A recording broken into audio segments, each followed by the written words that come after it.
Este programa é livre para todos os públicos.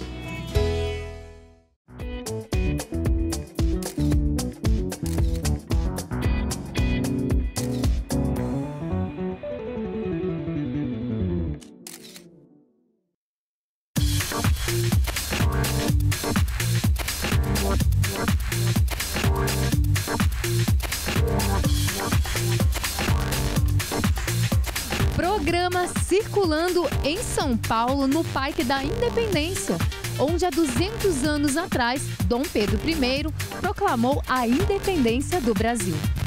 Foi na colina do Ipiranga, junto ao riacho, no dia 7 de setembro de 1822, que Dom Pedro I, com 24 anos, junto com a sua comitiva, deu o grito: independência ou morte.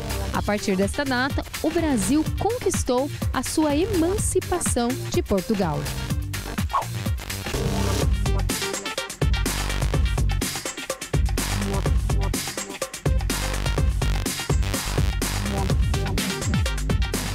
O Parque da Independência, com os seus 161.300 metros quadrados, está situado no bairro Ipiranga, uma das principais áreas de lazer da Zona Sul de São Paulo.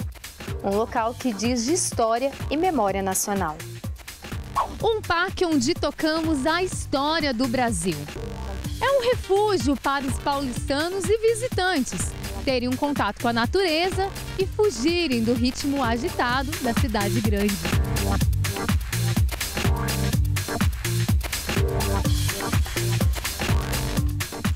E uma de suas principais atrações é o jardim projetado pelo paisagista Arsênio Petermann em 1907, inspirado pelos Jardins de Versalhes.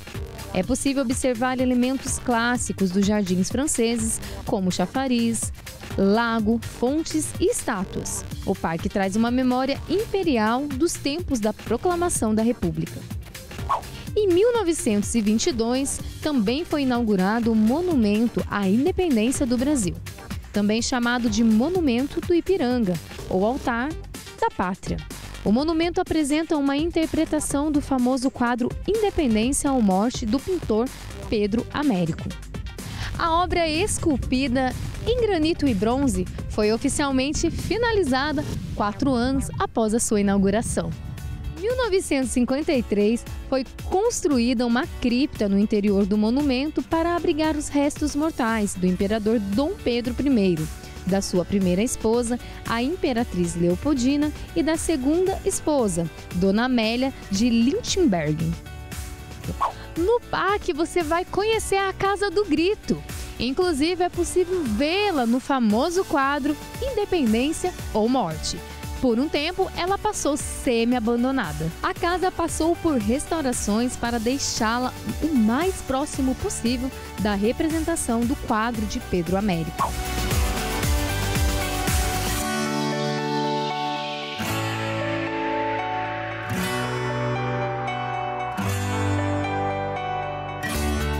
E no parque nós temos o Museu do Ipiranga.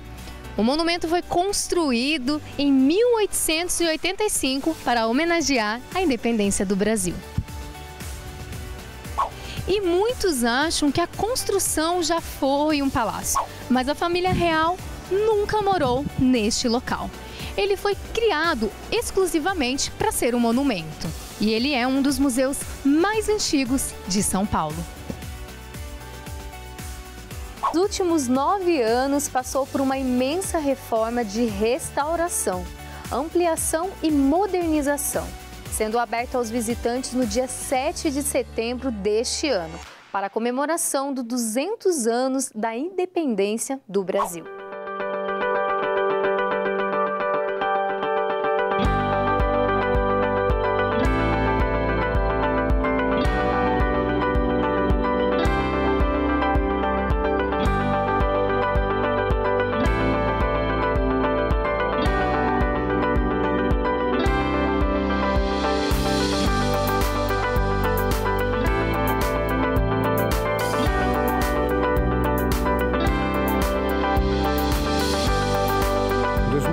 Nós tivemos que tomar uma providência radical. fechar o edifício por conta dos graves riscos que havia de desplacamento de alguns dos forros que recobrem as nossas salas.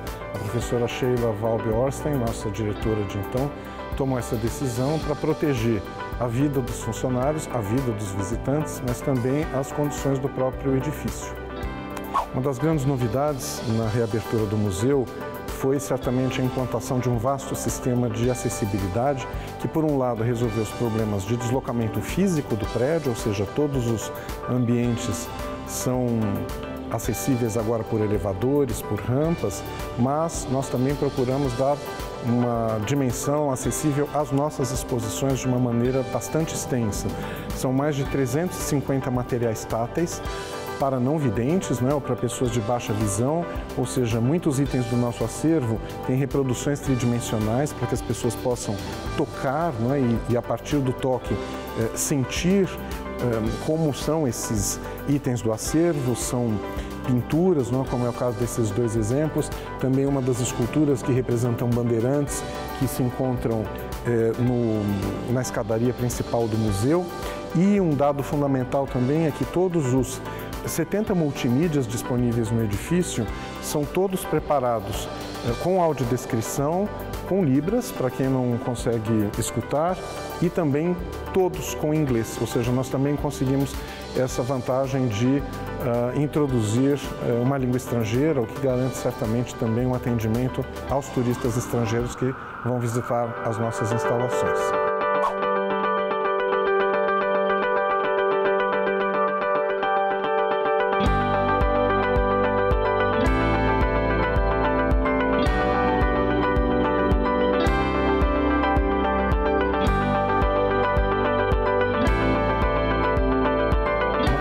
Do nosso prédio, que nem todos sabem, é que ele é um prédio incompleto. Nós estamos diante da maquete original do prédio, que foi realizada pelo arquiteto Tomatsu Bezzi, que foi quem realizou o projeto do edifício, e essa maquete mostra que, além do corpo principal, que foi efetivamente erguido, havia duas alas, fronteiras, que se direcionavam para o norte do edifício e que não foram realizadas. Esse edifício começou a ser construído durante o Império, mas ele foi surpreendido pela República. Já havia dificuldade de captação de recursos, foram inclusive utilizadas loterias para se arrecadar dinheiro para a construção do prédio, mas certamente a Declaração da República, em 1889, colocou uma pá de cal, digamos assim, na possibilidade desse edifício ter sido totalmente construído. Então, o que nós temos nesta sala, aqui na exposição Para Entender o Museu, é uma lembrança de como o edifício deveria ter sido construído se houvesse recursos e, sobretudo, se o Império não tivesse sido derrubado pela República, o que faz parte, portanto, não apenas da história do Brasil, mas da história do próprio Museu do Ipiranga. O acervo do museu chega a 450 mil itens e documentos, onde a sua maioria faz parte dos séculos XIX e XX. As exposições são divididas em dois eixos, para entender a sociedade e para entender o museu, contendo obras centenárias e famosas, ligadas à história do Brasil, e até mesmo espaços domésticos, brinquedos e muito mais. Independência ou Morte é o quadro mais famoso do nosso acervo, aliás, é o item mais famoso do acervo exposto no Museu do Ipiranga. Ele é também o maior item da coleção, por conta das suas dimensões. Ele ocupa a parede inteira, do Salão Nobre aqui do museu. E ele tem a peculiaridade de ter sido restaurado aqui no próprio ambiente. Foi montado um andaime na frente dessa pintura e a equipe responsável, comandada pela restauradora Yara Petrella, realizou a restauração no próprio edifício, ou seja, a pintura ficou exposta na própria parede, restaurada onde está, finalmente depois aberta ao público no dia 7 de setembro de 2022. Independência ou Morte foi pintada na Itália, na cidade de Florença, pelo pintor Pedro Américo de Figueiredo e Melo, um grande pintor brasileiro, nascido na Paraíba, e que foi apoiado pelo imperador Pedro II para realizar essa pintura na cidade de Florença.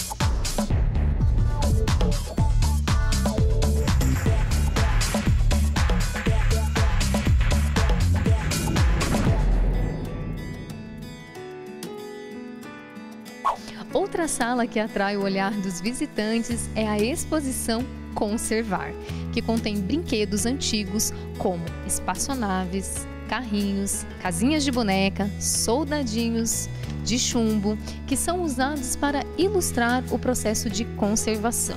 Na exposição, esses objetos irão mostrar como é feita a proteção e manutenção de peças do acervo. A exposição Casas e Coisas tem objetos de decoração, ferramentas do cotidiano e materiais de escritório.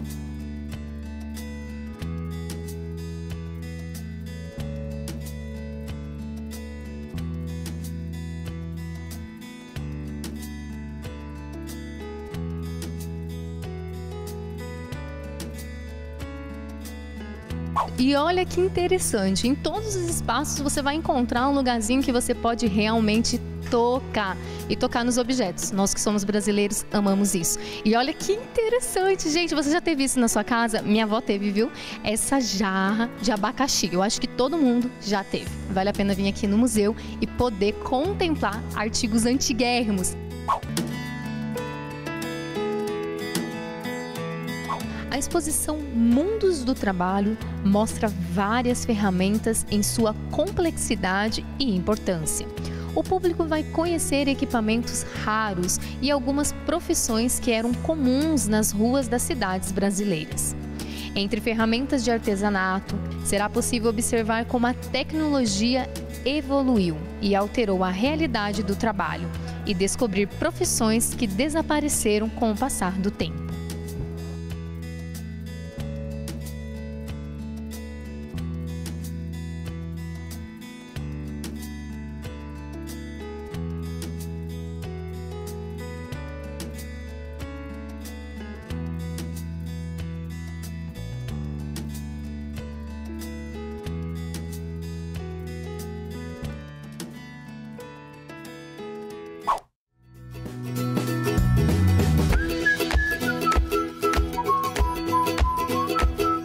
E as novidades não param por aqui. Com a reabertura do museu, ele ganhou esse novo espaço, o Mirante, que você pode dar uma olhada incrível na cidade de São Paulo.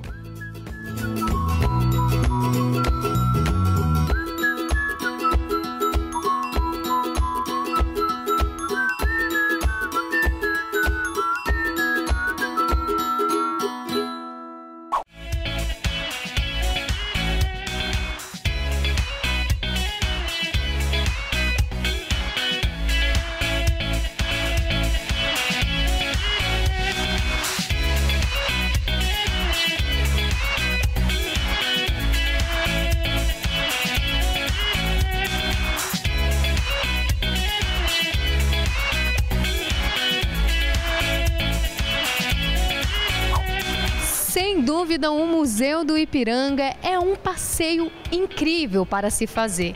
Vale a pena circular para conhecer a história do Brasil e de São Paulo, em um espaço totalmente reformado e adaptado para você.